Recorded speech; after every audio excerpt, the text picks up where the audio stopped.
Okay, so now coming to point number 223, 223, 224, 225 इसमें इतना ज़्यादा concept नहीं है, but I just want to go through it once. ठीक है, autosomal dominant, only one parent of the affected child have the disease, because it's already very well explained, so I don't need to explain it much. ठीक है, autosomal dominant inheritance, recessive and X-linked recessive, these are three Mendelian patterns of inheritance. ठीक है, और इसमें सबसे common जो Mendelian pattern है, that is autosomal recessive. ठीक है, having said that, now start off with the first column. Autosomal dominant inheritance, one parent affected, one half of children are affected, and often due to defects in structural genes. These are three key words or three key statements we need to remember for this. Okay, now autosomal recessive inheritance, parents of an affected individual are not affected but are gene carriers. Okay, parents are gene carriers. 1/4 of the children will be affected, वो will be homozygous, मतलब वो एक gene के दोनों alleles जो हैं वो उनमें इनहेरिट करेंगे. ठीक है, तो they will be homozygous. 1/4, 25% of the children will be affected. ठीक है, and both most of you will relate जब हम काउंसलिंग करते थे of parents of the thalassemia patients as our talks और ऑस्की स्टेशन, तो हम कहते थे कि 25% ऑफ योर चाइल्ड या 4 में से एक बच्चे को होने का खतरा है थैलेसीमिया. ठीक है, बिकॉज इसका पैटर्न ऑफ इनहेरिटेंस क्या है, autosomal recessive. Half of the children will be carriers, while the rest 1/4 will be neither affected nor carriers, मतलब they will be normal. ठीक है, it is often due to enzyme deficiencies, and most inborn errors of metabolism are inherited via autosomal recessive pattern. ठीक है, फिर x link recessive pattern जो है inheritance का, उसमें फीमेल पेरेंट जो है वो कैरियर होगी. ठीक है, और जितने मेल चिल्ड्रन होंगे वो अफेक्टेड होंगे. 1 in 2 children, that is the male children will be affected. ठीक है, और वो फिनोटिपिकली मैनिफेस्ट करेंगे उस डिसऑर्डर को. Female children will only be carriers. ठीक है, due to enzyme deficiencies that are exceptions from autosomal recessive pattern. और इसकी क्लासिक एग्जांपल जो है क्लासिक हीमोफिलिया ए है. ठीक है, okay, now coming out to these points. ठीक है, ये एमसीक्यूज हैं from past paper. Common most mode of inheritance, सबसे कॉमन जो हम डिजीज इनहेरिट करते हैं. ठीक है, मोस्ट कॉमनली जितने भी हमारे ट्रेट्स हैं जेनेटिक, वो they are dependent on the multifactorial inheritance. ठीक है, type of genetic disease most frequent is multifactorial. 40 to 60% of genetic defects are multifactorial. Most appropriate about multifactorial abnormality is trisomy 21, क्योंकि उसमें maternal age और बहुत सारे चीज़ें मिलकर ट्रांसलोकेशन होगी या फिर ट्राइसोमी होगी. They will contribute and form lead to this trisomy 21. ठीक है, most common Mendelian disorder autosomal recessive. Autosomal dominant में इनकम्प्लीट पेनिट्रेंस जो है it is related to autosomal dominant. ठीक है, इनकम्प्लीट पेनिट्रेंस क्या होती है कि फिनोटिपिकली वो फीचर्स प्रेजेंट ना हो. ठीक है, डिसऑर्डर इनहेरिट हुआ है लेकिन फिनोटिपिकली मैनिफेस्ट नहीं हुआ, so that is incomplete penetrance as far as autosomal dominant inheritance is concern. ठीक है, regarding autosomal dominant 50% of the children will be affected. ठीक है, this is the same thing. Autosomal dominant is affected from autosomal recessive, that is heterozygous is affected, मतलब एक allele inherit किया है दूसरा नहीं भी किया फिर भी मैनिफेस्ट करेंगे. Very unlikely to autosomal recessive जिसमें होमोजाइगस होता है. ठीक है, now the individuals with autosomal dominant disease who do not express it phenotypically incomplete penetrance, the offspring of affected parents have 50% of chance of developing disease, and there is no carrier autosomal dominant trait. At counseling, the thalassemia minor mother who has a thalassemia major baby, mother is a carrier, ठीक है, she should be told that the chances of the babies having being affected with each pregnancy is 25% will have major thalassemia, 50% will be carriers, and 25% will be normal. ठीक है, now moving on to X-linked recessive MCQs. Which blood disease a mother can bypass only to the son if she's a carrier? That is hemophilia. ठीक है, a pregnant female carrier of hemophilia, considering it is an X-linked recessive, which information would you most beneficial on chorionic villus sampling? Chorionic villus sampling में हम हमेशा cells देखते हैं. This we'll be studying cytogenetic abnormalities. ठीक है, now there is an MCQ that an autosomal recessive disorder like Fanconi anemia, ataxia, telangiectasia are labeled as chromosome breakage syndrome. This means कि DNA repair जो है वो defective है. ठीक है, अच्छा, which of the following can be transferred from mother to her children? Mitochondrial DNA, because we all know कि ovum में से जो है वो जाइगोट बनता है, ये बाकी सारा स्पर्म का स्ट्रक्चर बाहर रह जाता है, सिर्फ न्यूक्लियोलाई अंदर आते हैं. ठीक है, बाकी सारा इज इवैक्यूएटेड. सही है, तो ये जो बाकी सेल के जितने भी स्ट्रक्चर्स हैं, गोल्जी बॉडीज हो गए, माइटोकॉन्ड्रिया हो गए, जितने भी ऑर्गेनेलीज हैं वो सारे मदर से आएंगे. ठीक है, तो mitochondrial DNA will only be transmitted from mother. तो इसी तरह जो माइटोकॉन्ड्रियल एब्नॉर्मैलिटीज हैं वो सारी मैटरनल इनहेरिटेंस है. Okay, now which one of the following is autosomal dominant? Achondroplasia. Achondroplasia is inappropriate in proportionate dwarfism. ठीक है, इसमें शॉर्टर लिम्स होते हैं. अपर टॉर्सो जो है वो नॉर्मल होता है और लोअर लिम्स जो है दे विल बी शॉर्टर. ठीक है, So now there is a list of diseases, you can just go through it. I'm just going reading the mnemonics. Autosomal dominant disorder का क्या mnemonic है? Arrogant, Marfan, Hunts, vulnerable families.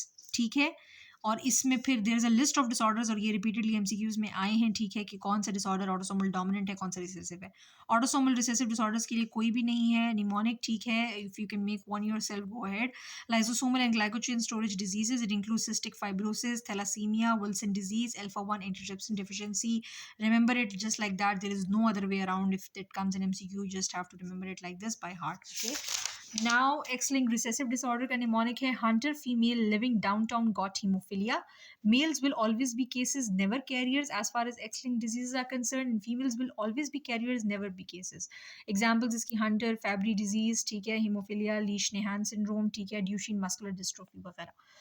ठीक है. Now coming on to the past paper MCQs. ठीक है. Single gene autosomal dominant, achondroplasia. Single gene मतलब एक copy है हमारे पास, हिट्रोजाइगस है, ठीक है.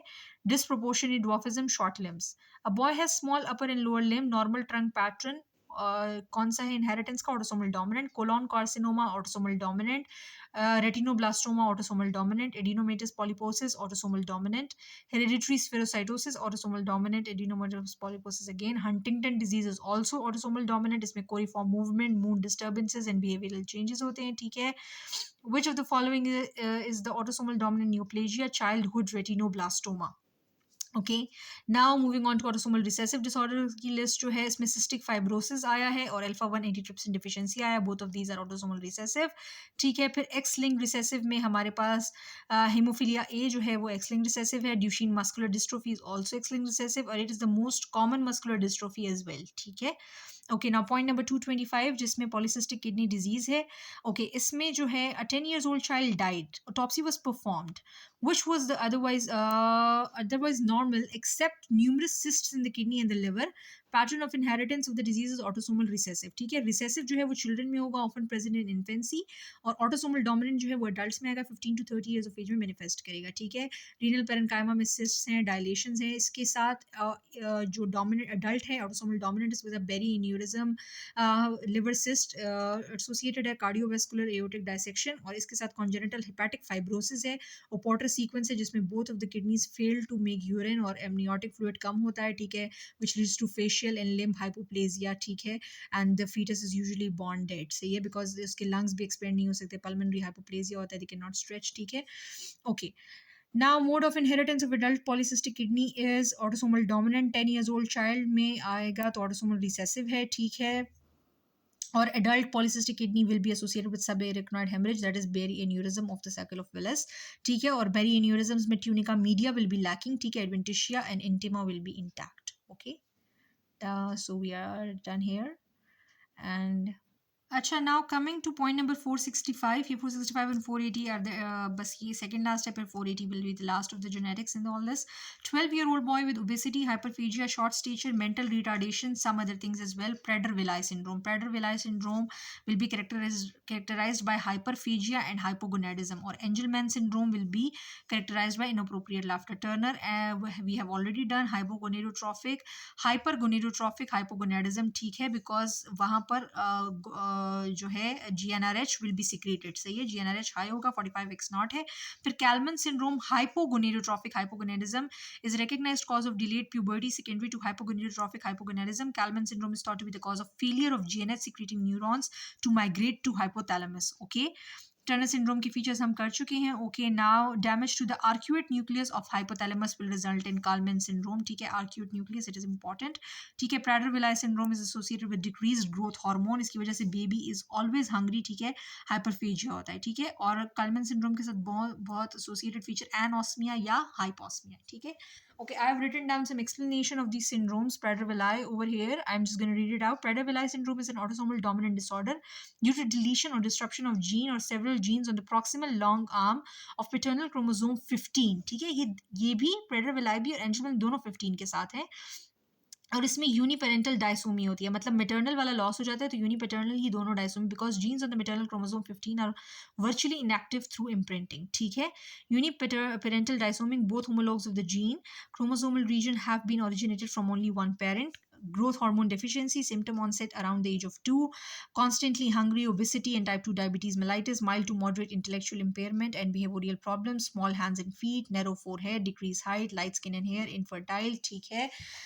ओके, नाउ एंजलमैन सिंड्रोम में ऑटिज्म स्पेक्ट्रम डिसऑर्डर है ये, और यूबिक्विटिन प्रोटीन लाइगेज ईबीए या यूबी3ईए जीन ऑन क्रोमोसोम 15 की डिलीशन है. इनहेरिटेड या नॉन इनहेरिटेड डिलीशन हो सकती है. ठीक है, ये मेनली अफेक्ट सीएनएस. सिम्टम्स जो हैं 1 ईयर ऑफ एज पे आते हैं. स्मॉल हेड, सिवियर इंटेलेक्चुअल, इसमें सिवियर है, उसमें देयर इज माइल्ड और मॉडरेट. ठीक है. No functional speech, balance and movement, limited to no functional speech. Okay, not always no functional speech. Seizure and sleep problems. Children usually have happy personality and particular interest in water. Okay, so okay, now moving on to the next point. Okay, true regarding meiotic division is prophase is longest. Okay, DNA replication में S phase of the interphase में होती है. ठीक है. Chromosome replication कहाँ S phase of interphase में होती है. Barr body interphase inactive. Barr body always stays in interphase and it is inactive, जैसे हमने कहा लायोनाइजेशन के प्रोसेस में. Chromosomes become first visible in prophase. Chromosome with parallel chromatids in prophase. Thickest chromosomes metaphase में होते हैं. Best chromosome study कहाँ हो सकती है, given that they are thickest, तो मेटाफेज दैट इज क्रोएरियोटाइपिंग जो है वो मेटाफेज में होती है. Chromosome arrange themselves on spindle fibres that is on equatorial plate in metaphase. Chromosome with 2 chromatids in telophase. ठीक है, डबल हो जाते हैं. टीलो 2. Okay, double.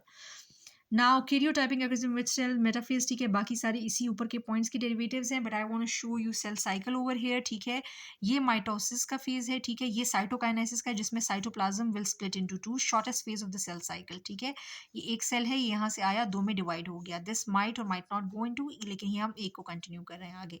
ये जो है यहाँ से G1 फेज में जाएगा, जहाँ पे ग्रोथ होती है. ठीक है, यहाँ पे G1 से S फेज में जाने से पहले retinoblastoma and tumour suppressor gene P53 gene हमारे पास आएगा, which is the restriction point. ठीक है, अगर यहाँ पे कोई सेल में एबनॉर्मेलिटी हो तो वो सेल डिफ्लेक्ट कर देता है and it will not go into synthesis phase. ठीक है, और ये यहाँ से हमारे ऑन्कोजेनेसिस को प्रिवेंट करता है. ठीक है, ये जो है G0 फेज में जो चले जाते हैं, these cells can be of 3 types. ठीक है, अच्छा sorry, these cells cannot be, cells usually 3 types के होते हैं. ये वाला जो है लेबाइल इसके साथ नहीं है. ठीक है, G0 में 2 हैं, या तो परमानेंट होगा, it will always remain in G0, या स्टेबल होगा, it will enter G1 from G0 when stimulated. ठीक है, लेबाइल सेल्स वो होते हैं which will never go into G0 and divide rapidly and have a shorter G1. ठीक है, and tumour cells are the example of labile cells. Okay, ये S phase है, synthesis है. देखिए यहाँ पे ये सिंगल हो गए थे chromosomes, now they have become double after the double chromatids हो गए after synthesis phase. Then G2 again growth phase and cell cycle खत्म, और interphase is known as the inactive phase, जो कोई डिवाइड नहीं हो रहा होता,